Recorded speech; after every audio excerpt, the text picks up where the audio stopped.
हमारे खुदावन यीशु की अंजील मुक़द्दस मत्ती के मुताबिक उसका 15वां बाब 21 से 28 आयत तक।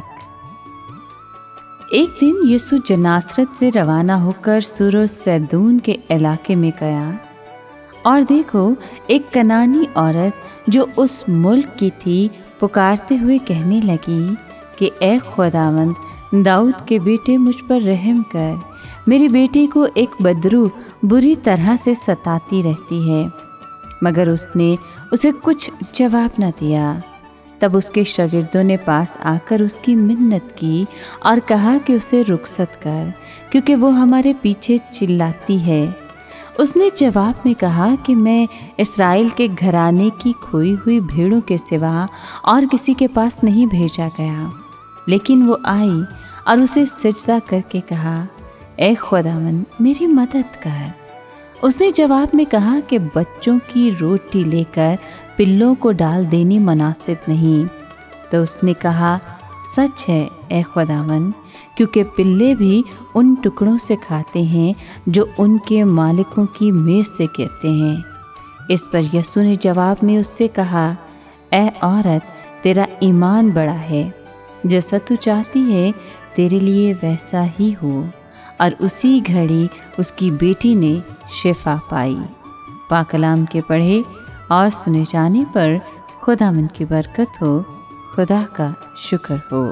अजीज दोस्तों, इससे कबल वाकई में यीशु ने साबित कर दिया कि हर किस्म की खुराक पाक है। और अब यहाँ यीशु ये कहता है कि गैर कौम लोग नापाक नहीं हैं। अब यीशु शुमाल में वाकई सूर और सदा की सरहदों में गया।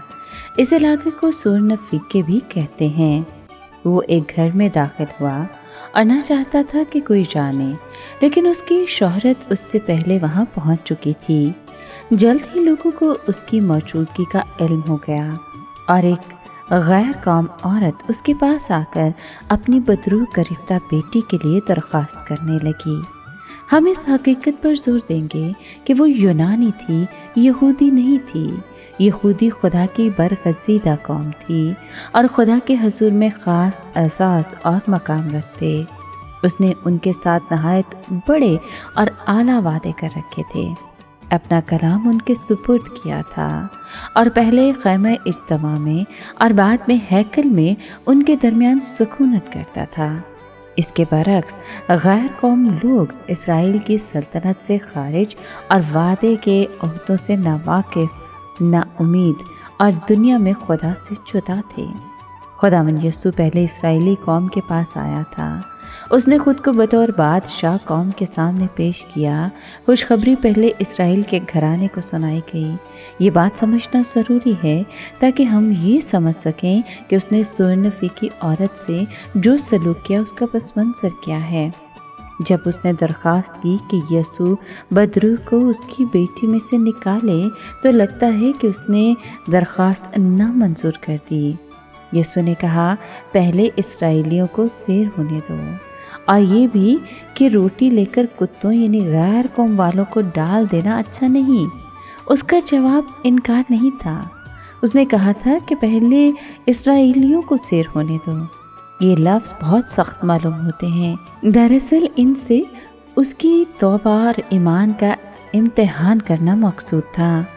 उस वक्त खुदावंद की खिदमत बुनियादी तौर पर यहूदियों के लिए थी। गैर कौम होने के बायस खुदावंद या उससे मिलने वाले फ़वाइद पर उसका कोई हक नहीं था। क्या वो इस हकीकत को तस्लीम करने को तैयार थी? उसने ये बात तस्लीम की। उसने जो कुछ कहा हकीकतन इसका मतलब है कि हाँ खुदावन, मैं एक गैर कौम हकीर हूँ और मैं देखती हूँ कि कुत्ते भी मेज़ के तले इस्राएलियों की रोटी के टुकड़ों में से खाते हैं। और मेरी दरख्वास्त भी सिर्फ इतनी ही है कि यहूदियों के दरमियान तेरी खिदमत के चंद बचे हुए टुकड़े मुझे भी दे दे। ये ईमान नहायत काबिल तारीफ है और खुदावंद ने फील फूर इसका अजर देकर लड़की को दूर ही से शिफा अतायत की। जब वो औरत घर पहुंची तो बेटी को पूरे तौर पर सेहतयाब पाया।